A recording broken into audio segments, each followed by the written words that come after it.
to Talk to Doc. I'm Maricel Laksa Pangilinan with Dr. Oyi Balburias. Yes, joining us now is Dr. Sherman Valero. He's an ophthalmologist at the Medical City. For eyes, what are the top 3 leading causes of vision loss? Well, according to the statistics all over the world, the most common cause of vision loss is really cataracts. The next one would be glaucoma, and the third one would be retinal diseases such as age-related macular degeneration and diabetic retinopathy. So those are basically the top 3, which is probably similar to what we have here locally as well. Locally. So pareho yung data. Yes. Okay, but what will make one prone to developing those conditions you just mentioned? Well, a lot of eye problems are degenerative in nature, Nagkakaroon tayo nun as we get older. Like cataracts, it's just probably like getting gray hair or white hair, You can't help it. When you get older, all of us will have some degree of cataracts. It will just depend on how bad it is, and how early you get it. Glaucoma, there is a genetic predisposition for glaucoma. And then for retinal problems, usually these are related to systemic conditions, like diabetic retinopathy. Of course, it's related to diabetes. So with all those so many eye diseases, so for your specialty, because you have different specialties, Yes. right? So treating vitreoretinal diseases, can you describe what happens to the eyes when it has vitreoretinal problems? Well, basically for any eye problems, the usual symptom is visual. Okay. Lumalabo ang mata, parang may dumidilim, or parang may ulap na nakikita, or sometimes they complain of cobwebs in their vision, or sometimes may nagpa-flash na ilaw. But most of the symptoms for retinal diseases is really visual. They're usually painless, walang nararamdaman, walang muta, walang redness, walang discharge, and it's usually nakikita at hindi nararamdaman. But with regards to our patient naman, wala naman siyang previous eye problem. Well, that's the thing, with this case. He probably had that he never noticed. That's one of the problems with eye conditions. You have 2 eh. So, minsan hindi mo napapansin may problema na pala yung isa. Because the other eye is working well, or because they're working together well, minor problems are missed.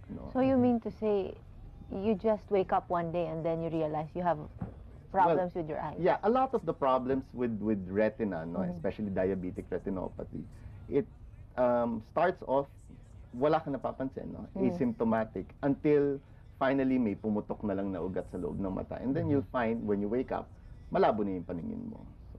So, dapat talaga mag-ingat tayo sa... Well, you have to have your eyes checked talaga. That's one of the things that we are espousing as ophthalmologists, is that a lot of problems with your eyes are not readily noticed by the patient until it's late in the course. So we always advocate regular screening, regular checkup. Even if you don't feel anything, sometimes may nangyayari na. For example, glaucoma. You don't get symptoms until very late in the disease. Cataract, sometimes, because they're very, very gradual, hindi mo napapansin may cataract na pala. Parang dumidilim lang ng konti. So a regular eye checkup, maybe just an annual eye checkup, would be enough for us to find kung may problema talaga. So to emphasize on screening, but at the same time, are there symptoms that would mean a certain eye disease, for example? Well, yeah. For example, retinal diseases. If you suddenly see a shower of black dots, parang may shadow na nakaharang sa vision mo, that could be a retinal disease already. Like in our case, biglang dumilim, because may a blood vessel burst, napuno yung loob ng mata ng dugo, so hindi na nakakita. Other symptoms could be pain, persistent pain in the eyes should be looked at. Persistent parang foreign body sensation, flashing lights, may nakikita na kumikislap na ilaw. Flashing lights? Flashing lights. And those are symptoms, very classic symptoms of retinal conditions. Okay. Yung retina, di ba yung sa likod yun ng mata? Yes, that's the very back of the eye, and that's like, it's the light-sensitive film of your eye. Kumbaga sa camera nga, yun yung film. Kaya lang hindi na uso yung film ngayon.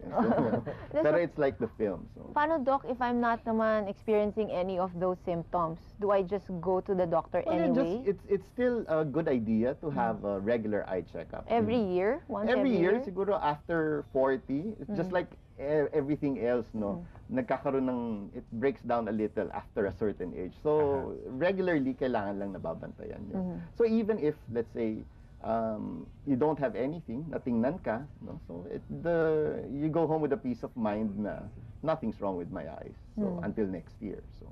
Oo. Oo.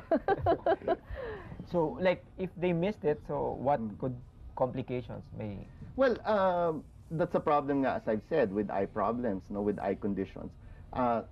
If you miss it and it becomes very advanced, no, That's when you won't miss it talaga. you won't. That's when you won't miss it, na. Yeah.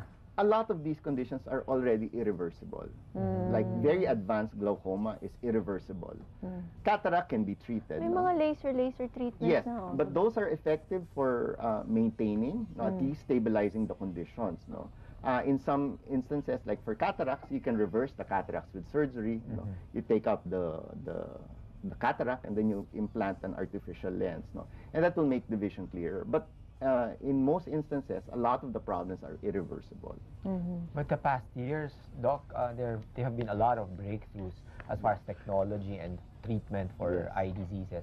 Can you mention some? Like, Well, yeah, especially in the field of cataracts. No? Okay. Before, we used to put the patient to sleep, to take out the cataract. And dati hindi pa nalalagyan ng lens, no? Nilalagyan dati ng glasses na makapal na makapal.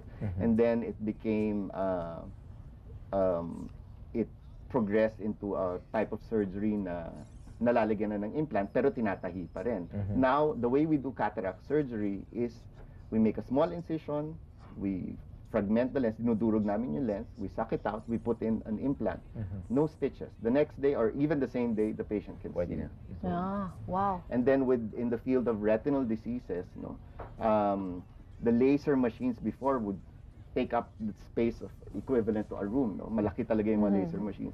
Yan ang mga laser machines, ganyan kaliliit na lang, no. And then we can do it in one sitting, whereas before kailangan pabalik-balik yung pasyente. Now, for the comfort and convenience of the patients, we can do it in one sitting. And even for surgeries, we can do it sutureless. No? We do sutureless, what we call retinal surgeries. So, enhance patient safety and comfort. Well, habang lumiliit yung mga machines, Doc, lumalaki ba yung gastos? Medyo. No, but you have to put that, ang consideration nun is you also increase patient safety. Diba? You enhance efficiency and then effectivity of the procedure. kasi the complications Yeah. would also The complications And will go also down. yung downtime after Yes, surgery, di ba? exactly. Dati, when you have cataract surgery, siguro 1 week, 2 weeks, hindi ka pwedeng magtrabaho. Now, the next day, you can actually go to the office. So, lost income. With lost income yon. With laser surgery, yung 4 na araw na dapat babalik-balik ka, this one time lang, and then you're done. Or with yung sutureless retinal surgery nga, mas mabilis din ang healing. So, despite all these high-tech gadgets pa rin naman, syempre, prevention pa rin naman yung Yes, ina-encourage exactly. sa mga tao, di ba? Always, no.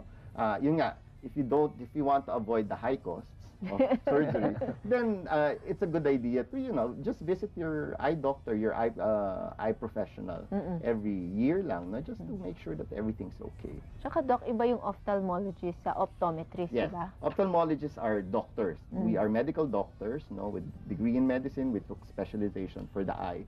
We do surgeries for the eye. No? Optometrists, ang specialty nila are glasses, contact lenses. No, they're really good at that. No, in other countries, optometrists can actually screen. No, but dito we have a few already who are good. But generally, we advise you to see your eye doctor, your IMD. So, yung ophthalmologist. Ophthalmologist. Pag magpapacheck up sa mata. Yes. Ah, okay. Yung glasses, yung regular glasses na check-up, you can go to your optometrist. No? For diabetic retinopathy, how do you screen for this? Well, diabetic retinopathy includes, a complete screening includes a complete eye exam, which means we'll check your vision, no? We'll check your grade. Kasi with diabetes, pag nagpa-fluctuate ang sugar mo, nagpa-fluctuate din ang grade. So some patients will complain, dati wala naman akong grado, ngayon may grado ako. Parang ang bilis ng change. And sometimes that's because of diabetes. And then we check the back of the eye with some gadgets, no? We sometimes we take pictures of the back of the eye just to Oh, yeah. galing. Paano yung ginagawa sa likod dun eh? Camera. With a camera, with a Uh-huh. very advanced camera that we can take pictures of the back of the eye. But before we get into that, Doc, paano naman just to keep our eyes healthy para we don't have to get into those? Well, basically, a very healthy diet Mm. is essential. No, I don't advocate yung what do you call that, supplements na. As long as you have a healthy diet, that's fine. No, green leafy vegetables are very very good.